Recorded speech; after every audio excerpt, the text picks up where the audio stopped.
નમસ્કાર મિત્રો. તો મિત્રો, સ્વાગત છે તમારું અમારી યુટ્યુબ ચેનલની અંદર. તો મિત્રો, આજે આપણે વાત કરવાના છીએ ઓજસ વેબસાઇટ ઉપર કઈ રીતે રજીસ્ટર કરવું. ત્યારબાદ મિત્રો તમારે ગૂગલ ઓપન કરી લેવાનું છે અને ગૂગલમાં ઓજસ ટાઈપ કરી લેવાનું છે.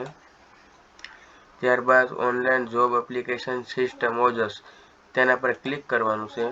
ત્યારબાદ ઓનલાઈન જોબ એપ્લિકેશન સિસ્ટમનું એક પેજ ઓપન થઈ જાય છે.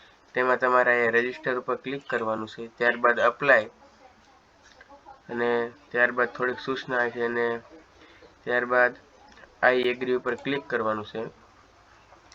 ત્યારબાદ એક આવું પેજ ઓપન થશે. આમાં તમારે તમારી બધી ડિટેલ નાખી દેવાની છે. તો આપણે શરૂઆતથી જોતા જઈએ છીએ. ત્યારબાદ મિત્રો તમારે online job application system government of ગુજરાતનું નવું પેજ ઓપન થઈ જશે. ત્યારબાદ તમારે ફર્સ્ટમાં મિસ્ટર, મિસિસ, MS કે ડૉક્ટર સિલેક્ટ કરવાનું છે. ત્યારબાદ તમારે સરનેમ નાખવાની છે, પછી ફર્સ્ટ નેમ નાખવાનું છે, ત્યારબાદ ફાધર નેમ કે હસબન્ડ નેમ નાખવાનું છે અને છેલ્લે તમારું મધર નેમ નાખવાનું છે. ત્યારબાદ જનરેટ ઉપર ક્લિક કરી મેલ ફિમેલ સિલેક્ટ કરવાનું છે. ત્યારબાદ ડેટ ઓફ બર્થ નાખવાની છે. છેલ્લે મેરિટ સ્ટેટસમાં મેરિટ હોય તો મેરિટ, અનમેરિટ હોય તો અનમેરિટ અને છેલ્લે પછી ત્યારબાદ તમારે કેટેગરી સિલેક્ટ કરવાની છે, જનરલ, SC, OBC, ST જે હોય.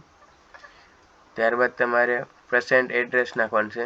ત્યારબાદ સ્ટેટ ગુજરાત કે જે હોય સ્ટેટ સિલેક્ટ કરવાનું છે. ત્યારબાદ ડિસ્ટ્રિક્ટ કે જિલ્લો જે સિલેક્ટ કરવાનો છે. ત્યારબાદ તાલુકો સિલેક્ટ કરવાનો છે.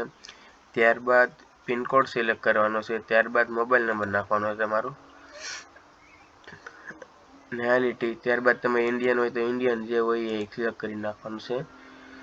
ત્યારબાદ અધર ડિટેલમાં શું તમે રમતગમતમાં વધારે ગુણ મેળવવામાં લાયક ધરાવતા હોય તો યસ ક્લિક કરવાનું છે, ના હોય તો નો સિલેક્ટ કરવાનું છે.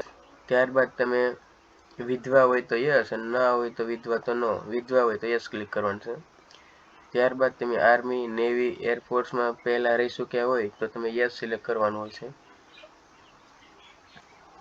Currently working is Gujarat state, શું તમે અત્યારે ગુજરાતમાં રહો છો? યસ હોય તો યસ, નો રહેતા હોય તો નો. ત્યારબાદ તમારે લેંગ્વેજ સિલેક્ટ કરવાની આવી છે. લેંગ્વેજ 3 આવે છે, ઇંગ્લિશ, હિન્દી, ગુજરાતી. ત્યારબાદ મિત્રો તમારે અપલોડ ફોટોમાં જવાનું છે. તેમાં તમારો ફોટોની સાઇઝ, પાસપોર્ટ સાઇઝ ફોટોની સાઇઝ એ 15 KB થી વધારે ન હોવી જોઈએ. ત્યારબાદ તમારે એ સાઇઝ ફાઇલમાં ઉપર ક્લિક કરી અને અપલોડ કરી દેવાનું છે. ત્યારબાદ તમારે તમારી સહી અપલોડ કરવાની છે, તે પણ તમારે સિગ્નેચર એ 15 KB થી વધારે ન હોવી જોઈએ. ત્યારબાદ મિત્રો તમારે અહીંયા કેપ્ચા નાખવાના રહેશે. અહીં કેપ્ચા નાખી ત્યારબાદ તમારે સેવ કરી લેવાનું રહેશે. ત્યારબાદ મિત્રો ઓજસનો OTR નંબર એ તમારી પાસે આવી જશે અને એ OTR નંબરને સાચવી રાખવાનો હોય. અને મિત્રો, આવા જ વિડીયો જોવા માટે અમારી ચેનલને લાઇક કરો, શેર કરો અને સબસ્ક્રાઈબ કરો.